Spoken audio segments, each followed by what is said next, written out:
विवाह या मालिकेच्या येणाऱ्या भागामध्ये आता मात्र आकाशच्या गणिती डोक्याने करोडोचा फायदा होत भूमी ज्या ऑफिसमध्ये काम करते त्याच ऑफिसमध्ये आकाशला जॉब मिळणार असतो आणि हा देवाचा चमत्कार नियतीने अशा पद्धतीने घडवून आणलेला असतो ना की आकाशला त्याच्या हिमतीवरती त्याच्या जोरावरती नियतीने पुढे जाण्यासाठी चान्स दिलेला असतो। इथून मालिकेमधला एक वेगळाच टर्न अँड ट्विस्ट सुरू होतो। इथे आता महाजनांची जी प्रॉपर्टी रागिणीने हडप करण्यासाठी घेतली असते त्या प्रॉपर्टीमध्ये घरचा भेदी आलेला अभिजित या प्रॉपर्टीला उंदरासारखं पोखरायला लागतो आणि इथूनच महाजनांची जी प्रॉपर्टी रागिणीने हडप केलेली आहे त्या प्रॉपर्टीला उतरती कळा तर इकडे आकाशने ज्या आता फॅक्टरीमध्ये जॉब करायला सुरुवात केलेली आहे त्याची चढती कळा आणि आकाशचे चांगले दिवस सुरू झालेले आहेत। रागिणी आणि अभिजितमध्ये जोरदार रंगलेली भांडणं, त्याच्यामुळे त्यांच्यामध्ये आलेला दुरावा, त्यामुळे त्यांची होणारी अधोगती आणि एका बाजूला आकाशच्या गणिती डोक्याने करोडोचा फायदा होणारी ही कंपनी, तिथे असणारा आकाशचं वर्चस्व, तिथे आकाशला मिळणारं काम, या सगळ्यामुळे आकाश एका वेगळ्याच उंचीवर चाललाय आणि मालिका एका वेगळ्याच वळणावरती, जिथून मालिका पाहायला आपल्याला खूप इंटरेस्टिंग होणार आहे।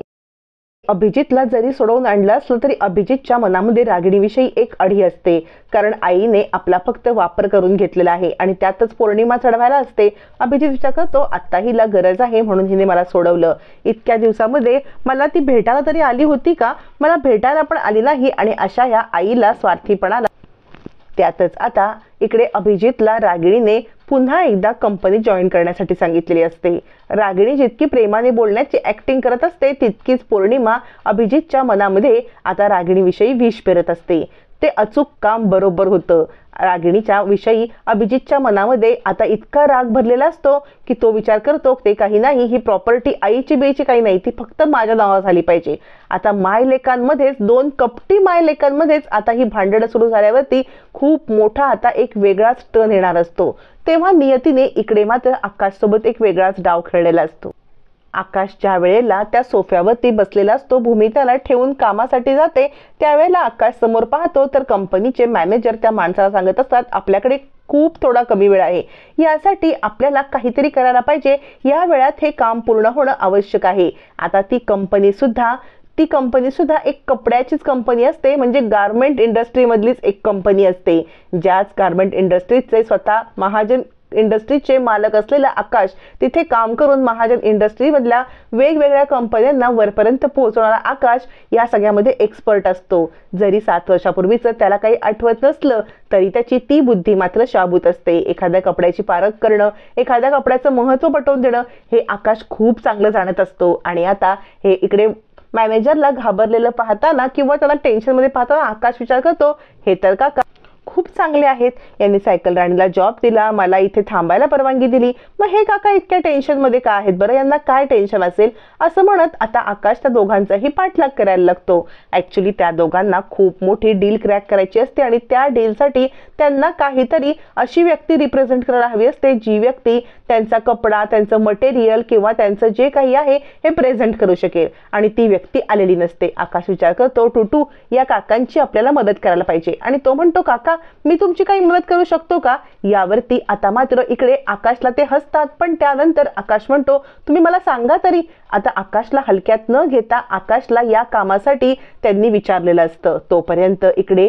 रागिणीला राजा काकांनी चांगलाच दम दिलेला असतो की हे बघ यापुढे जर अभिजितने काही केलं तर त्याला मी स्वतः जेलमध्ये पाठवीन। रागिणी विचार करते अभिजित जेलमध्ये जाऊ नाही तर काही करो, मला ही फक्त माझी इस्टेट नावावरती झाली पाहिजे। आणि इकडे अभिजित विचार करतो की आईचं काही झालं तरी इस्टेट मला पाहिजे, म्हणजे मायलेक कपटी मायलेक एकमेकांच्या विरोधात उभे असतात आणि राजा काका बिचारे मात्र तटस्थपणे भूमी आणि आकाशला न्याय मिळवून देण्यासाठी झगडत असतात। तेवढ्यातच आता भूमीचं ऑफिस टाइम संपतं, भूमी घरी जायला निघते आणि त्या सोफ्यावरती येऊन पाहते तर आकाश तिकडे नसतो। भूमी सगळ्यांना विचारत असते की आकाशला पाहिलं का, पण सगळ्या बायका तिची चेष्टा करतात, अरे बापरे यांचा मुलगा तर यांचं ऐकत सुद्धा नाही असं म्हणत भूमीची थट्टा मस्करी करतात। पण भूमीला त्या थट्टा मस्करीचं उत्तर देण्यापेक्षा आकाशला शोधणं जास्त महत्वाचं असतं, म्हणून भूमी त्यांच्याकडे लक्ष देत नाही। ती इतर स्टाफला सुद्धा आकाशला पाहिलं का असं विचारत असते, पण आकाश कुठेच दिसत नाही। भूमी खूप घाबरते। अचानकपणे आकाश गेला कुठे भूमीला काही कळत नाही, पण आकाश जिथे गेलेला असतो तिथून आकाशच्या आयुष्याला एक वेगळीच कलाटणी मिळण्याचा दिवस आलेला असतो।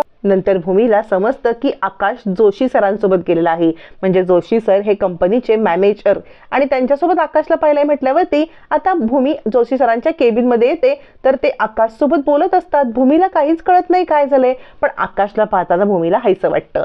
त्यानंतर आता भूमी सांगते, सर काय झालं, याने काही त्रास दिला का?